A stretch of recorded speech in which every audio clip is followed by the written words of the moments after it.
A young medical student walks into a bar in Columbus, Ohio. The cameras see him go in. They never see him come out. I'm Maya Ellison. This is Still Unanswered. Tonight, we tell the story of Brian Schaffer, a 27-year-old med student, a guitarist who loved Pearl Jam, a son and a brother who vanished from a second-floor bar entrance on the night of March 31, 2006. What happened to Brian has haunted families, friends, and investigators for nearly 2 decades. There are cameras, cell phone pings, polygraphs, searches, rumors, an obituary hoax, and a grieving father who died while still searching. But none of it adds up cleanly. Nothing closes the circle.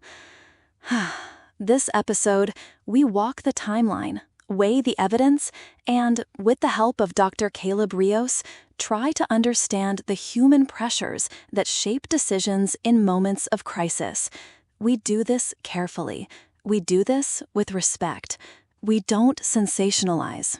We listen. Maya, thanks for having me. It's hard not to feel the weight of this case right away. The details linger. The not knowing, that's often what circles back to the people left behind. I'm Caleb. Caleb.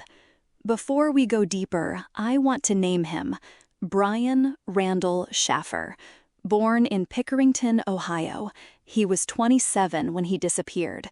Some sources list 2 different birth dates, February 11th and February 25, small discrepancies that crop up in old records. He was roughly 6'2", about 160 pounds, brown hair, hazel eyes, and a distinctive dark fleck in his left iris.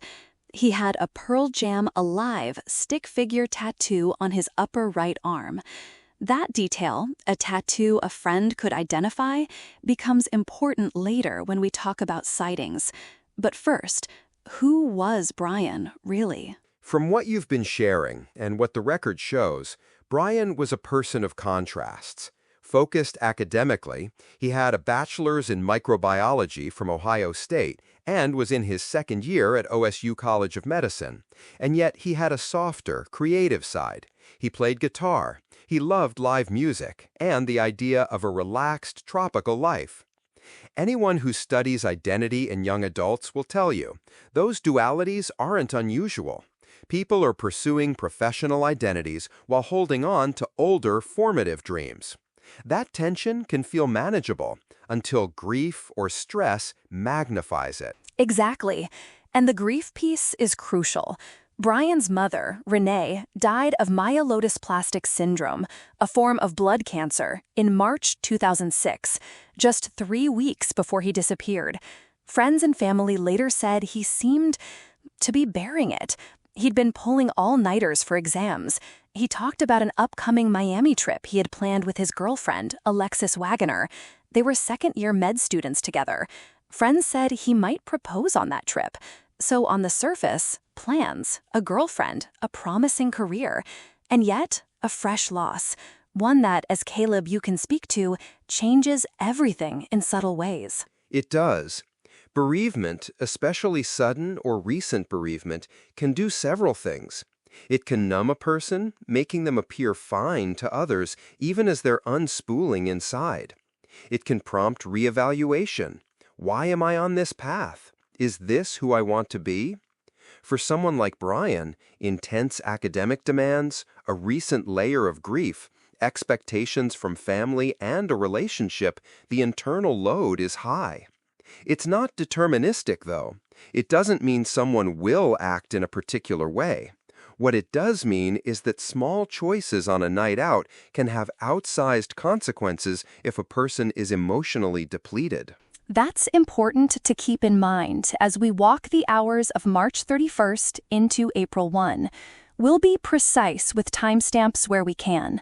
Around 9 p.m., Brian met his friend William Clint Florence at the Ugly Tuna Saloona, a second-floor bar in the South Campus Gateway complex on High Street. They visited a couple of other bars, Short North Tavern and Brothers Bar and Grill. At about 10 p.m., he called Alexis to talk about Miami. She later said he sounded upbeat. Later that night, around 1:15 a.m., surveillance captures Brian, Clint, and a woman named Meredith Reed riding the escalator up to the Ugly Tuna entrance. This is the type of timeline that investigators love and listeners find compelling. Discrete footage, social calls, a return to a familiar spot. It creates a sense of sequence. The footage at 1:15 is a kind of anchor. We think, okay, he was there, he was visible, he was socializing. That matters. Between 1:30 and 1:55, they're inside, live music playing. At some point, Brian and Clint become separated. Accounts differ on whether Brian said he was going to talk to the band or step outside. The key frame comes at about 1:55 a.m. Security footage shows Brian at the top of the escalator outside the bar entrance speaking to two young women.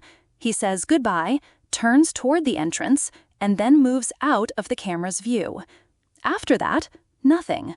No footage shows him walking back down the escalator, crossing the mall, or leaving past the other exits on camera. The bar closes at 2 a.m. Clint and Meredith begin calling his phone inside the bar. They search and eventually leave at closing. They assume Brian left earlier and walked home to his nearby apartment. And that absence, the then nothing, is psychologically disorienting for both investigators and the people who knew him. We expect continuity with surveillance and testimony. When it's broken, our minds try to fill the gap. That gap has fueled every theory about Brian. Let's be clear about a few things the police did immediately. They checked his apartment on King Avenue, his car was there, and the apartment showed no signs of a struggle or hurried departure. They canvassed hospitals, jails, shelters. They interviewed Clint, Meredith, the two women, the band, bar staff, family, friends. They reviewed hours of CCTV footage from the Gateway and nearby bars. What they couldn't find was him leaving. Caleb, one of the puzzles is the camera system itself. There was one main camera over the escalator and bar entrance, others in hallways and outside bars. Police considered, and used in their reconstruction, the idea of blind spots, panning cameras, and manual operation. Walk us through how a modern surveillance system, even in 2006, can be fallible. Sure. People tend to overestimate what cameras capture. Cameras record a field of view, and many are on tripods or mountings that are fixed. Some rotate, they pan, but those pans can miss transient events. If a camera was set to scan an area, someone could step into a blind instant when the camera was pointed elsewhere. Human operators reviewing tapes can also miss things: fatigue, the speed of review, or confusion about timestamps. Add era-specific limitations, lower resolution, fewer cameras, and what seems like omniscience isn't. There's also the problem of other environmental factors: lighting, crowding, people with hats or jackets that conceal faces. So a person could leave that space in a way cameras didn't capture. It's not improbable, but it's not simple either. Right. The detective's report mentioned a service door near the entrance that opened into a first-floor hallway and then into a construction area with an exterior exit.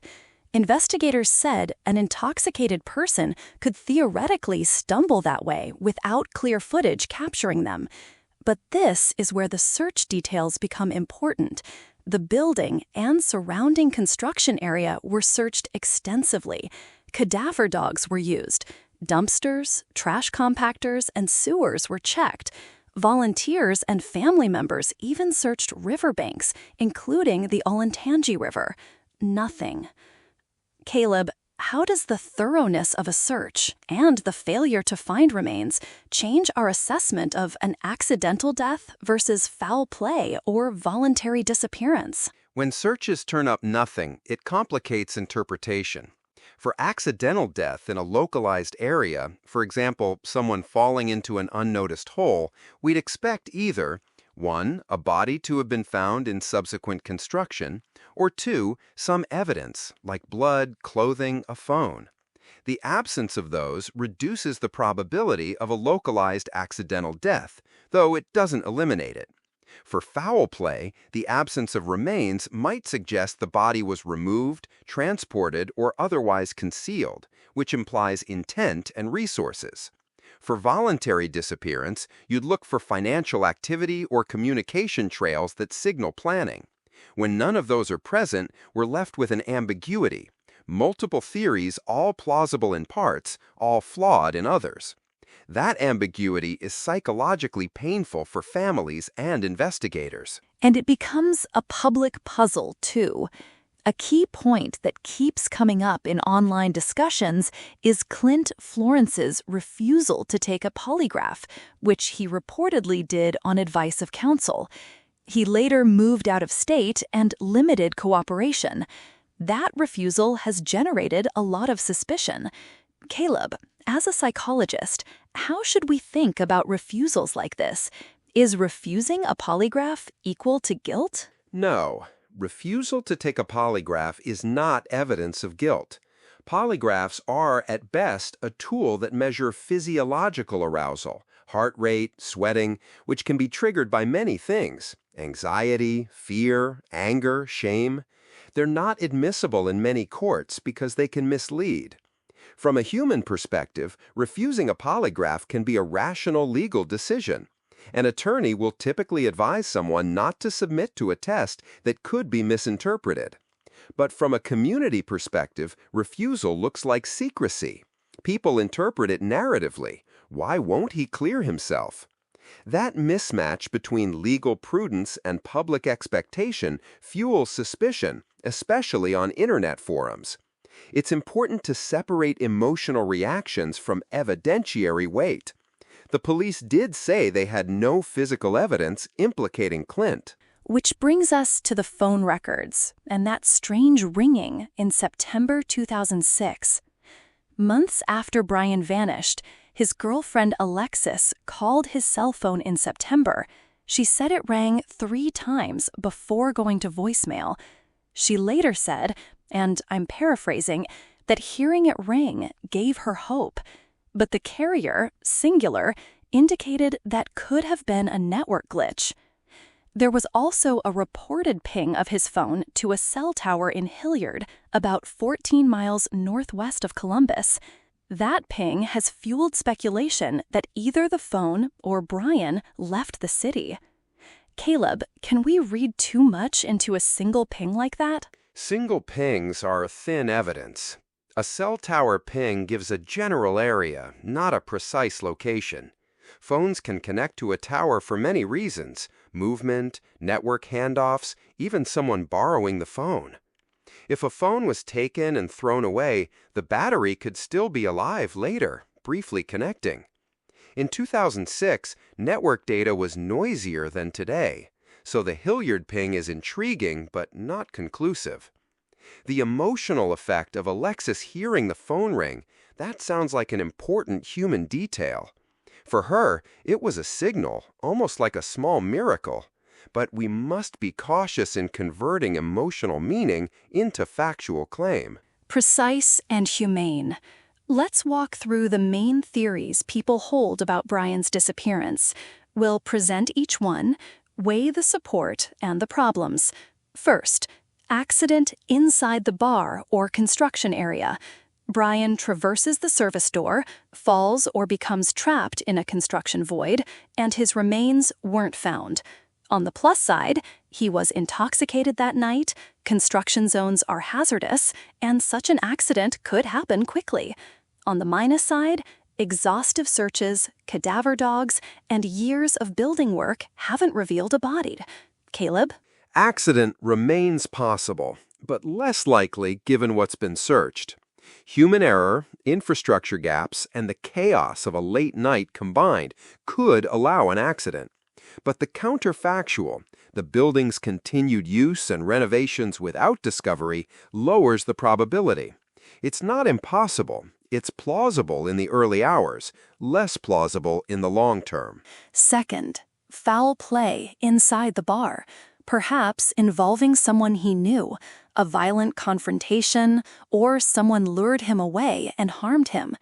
The suspicion around Clint feeds this theory because he was the last close friend known to be with Brian and later refused certain cooperative steps. But investigators have no physical evidence tying him or anyone else to a crime, and removing the body of a 6'2" man from a camera-monitored complex without leaving any trace is logistically challenging. Caleb, from a behavioral standpoint, do patterns of friend-perpetrated violence fit here? Statistically, when violence occurs in social settings, known associates are often involved. Conflicts escalate. Alcohol lowers inhibition. Disputes happen. But hypothesizing someone is a perpetrator requires motive and evidence. Behaviorally, someone involved in harming a close friend may show avoidance, secrecy, or sudden life changes. Yet those signs are not unique to guilt. They can also indicate trauma or fear. We must be careful not to criminalize cautious legal behavior or emotional withdrawal without corroboration. That's why investigators look for tangible evidence, DNA, witness corroboration, a confession, or inconsistent physical traces. Third theory: random abduction or stranger violence after he left the bar, slipping through blind spots and being taken or harmed nearby. Supporters point to the general risk late at night in busy areas, especially when intoxicated. Critics note that police searched streets, alleys, dumpsters, and the river and found no trace.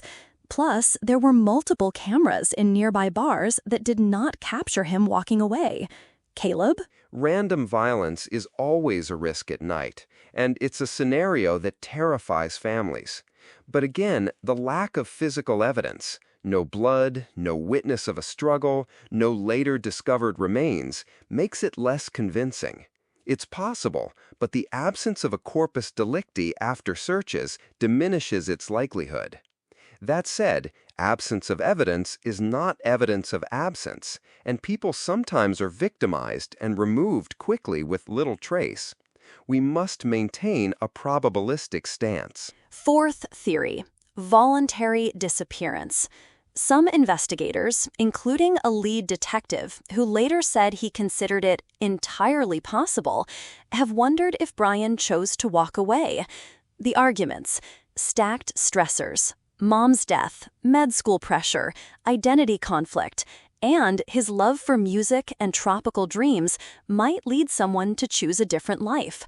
But there is no financial trail, no confirmed sightings, and leaving without using bank accounts or identification in 2006 would be difficult.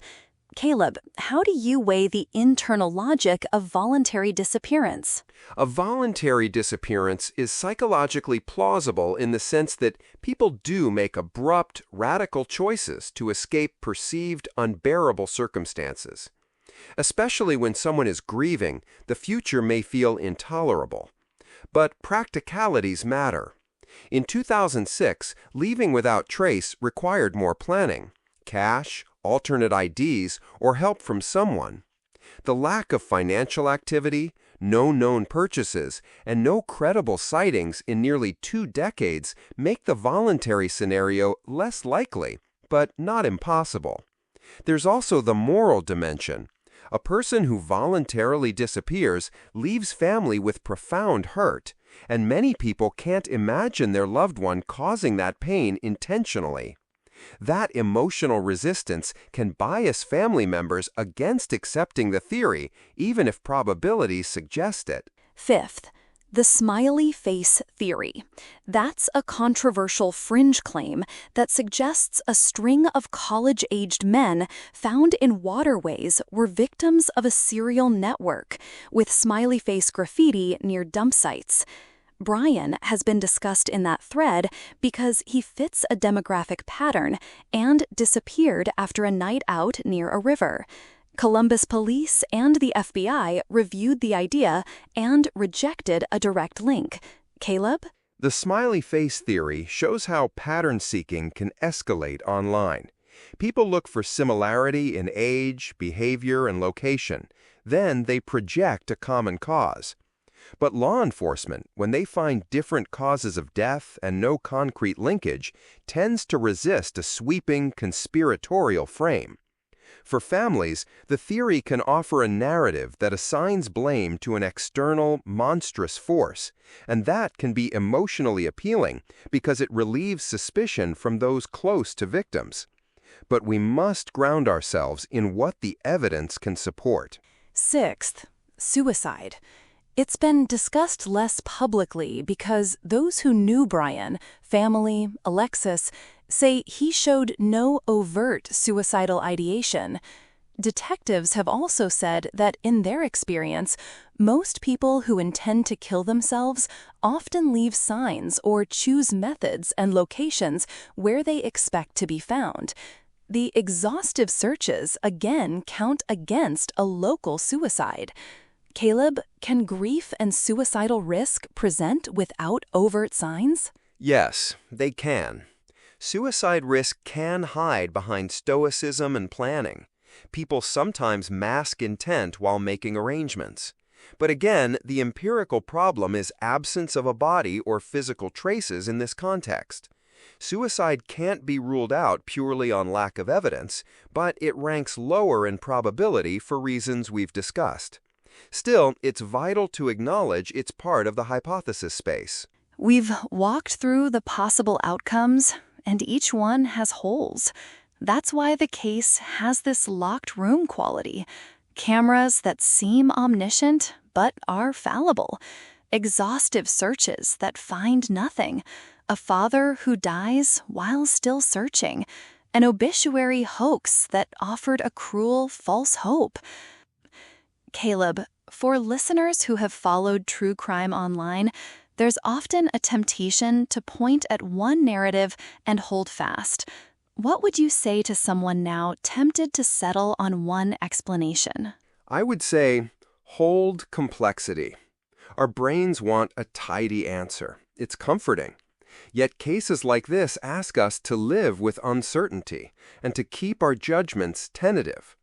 Speculation, if it's generative and evidence-oriented, can help produce leads. But speculation that morphs into accusation without evidence causes real harm, both to possible witnesses and to families. Ethics matters. If you're a listener with information, share it with law enforcement. If you're a listener who wants closure, consider contributing to a community that supports the family rather than tearing others down online. Ethics matters. That gets to something I feel is key for this episode's tone: empathy before verdict. The Schaffer family, Brian's father, Randy, brother Derek, Alexis, they've been through waves of hope and despair. Randy, after Renee died and then Brian vanished, searched riverbanks and waders, followed psychics' tips, went door to door. He was relentless. Then, in September 2008, a windstorm hit, and Randy was killed clearing debris from his yard when a branch fell on him. Two family tragedies, very close in time. Derek speaks openly that he doesn't believe Brian ran away, and that the family didn't deserve the cruelty of online hoaxes.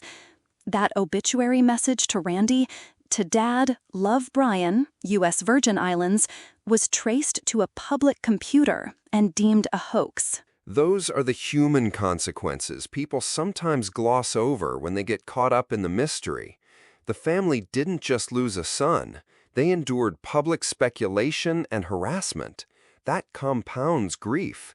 From a psychological point of view, unresolved loss changes the grieving process.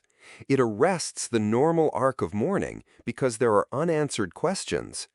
This can translate into prolonged search behaviors, intense suspicion, and vulnerability to false leads. The Schaffer's story is as much a story of unresolved grief as it is of an unsolved disappearance. Listeners often ask, why does this case keep showing up in true crime conversation? I think the factors are obvious. The surveillance paradox, cameras that should give certainty but don't. The human contradictions, med student versus musician, plans versus grief. The visual of he went into a bar and never came out, and the persistence of the family. Plus pop culture moments. Eddie Vedder asked for tips at a Pearl Jam concert, the FBI posts him on ViCap, and online sleuths never stop, for better or worse. All of that makes the case sticky. Caleb, what's the broader social lesson here? There are multiple lessons. First, technology doesn't equal truth. Surveillance and data can provide crucial clues, but also gaps. Second, the social repercussions of disappearance ripple outward, family, friends, community, often painfully. Third, the ethics of public speculation matter. Online communities can help or hurt. And finally, we need better support systems for families of the missing, because not knowing is a distinct kind of suffering that requires sustained, compassionate resources. We want to be concrete for listeners who may actually have information. Brian remains an active missing persons case. The Columbus Division of Police continues to accept tips. The FBI's ViCap still lists him. NamUs lists his case under MP 1709. If you have something to share that might help, contact Columbus Police or your local FBI field office and reference Brian Schaffer and the NamUs case number. And one more thing, we don't read URLs in this episode, but we'll put official contact details and a reminder to submit tips in our episode notes. We say this gently. Even small details you think are irrelevant, an odd conversation, an old memory, a registration plate you half recall, could matter. And if you're someone who knew something and have kept silent because of fear, or you once thought it irrelevant, consider reaching out. A call can be anonymous. The family deserves to know. The ethics of silence can be heavy, too. Before we close, Caleb, I want to ask you, if you were explaining to listeners how to hold space for unresolved cases like this, for people who feel compelled to solve puzzles, what would you say? How do you balance curiosity with compassion? I'd say curiosity is a natural and useful impulse in unsolved cases. Use it to search for facts and to generate constructive leads. But pair curiosity with humility, recognize the limits of what you know, and with compassion for the family who lives in suspension. Avoid naming and shaming individuals without evidence. If communities want to help, channel energy into amplifying vetted information, supporting the family, and encouraging witnesses to speak to investigators. That combination preserves dignity while advancing inquiry. Thank you. We started with a simple frame. A man walked into a bar and never came out. We end with a reminder that this is real grief, a missing son, brother, partner, friend, not a riddle to be possessed. Brian Randall Schaffer, born in Pickerington, Ohio, 6'2", hazel eyes with a dark fleck in the left iris, Pearl Jam tattoo on his upper right arm, last seen at the Ugly Tuna Saloona in Columbus, Ohio, March 31, 2006. Still missing, still unanswered. Caleb, anything you want to add for listeners before we sign off? Just this. Remember the human names behind the headlines. If you're listening and you have information, don't let another year pass. Reach out to the Columbus Division of Police or the FBI. Let the professionals evaluate the tip. And take care of yourself, too. Consuming a steady diet of unresolved cases without a break can take a toll. That's a good reminder. For Brian's family, Derek, Alexis, and the rest, their request has always been simple. If you know something, say something. If you don't, respect their privacy. We'll include contact information in the show notes. Columbus Division of Police, FBI ViCap, and name is case MP1709. Thank you for listening. If this episode moved you, consider sharing it with someone who might remember a stray detail from that night. And if you have information, please contact law enforcement. I'm Maya Ellison. This has been Still Unanswered. Thank you, Maya. For anyone following, hold on to the people in your life. Ask how they really are. Sometimes a simple question opens a door. Good night, everyone.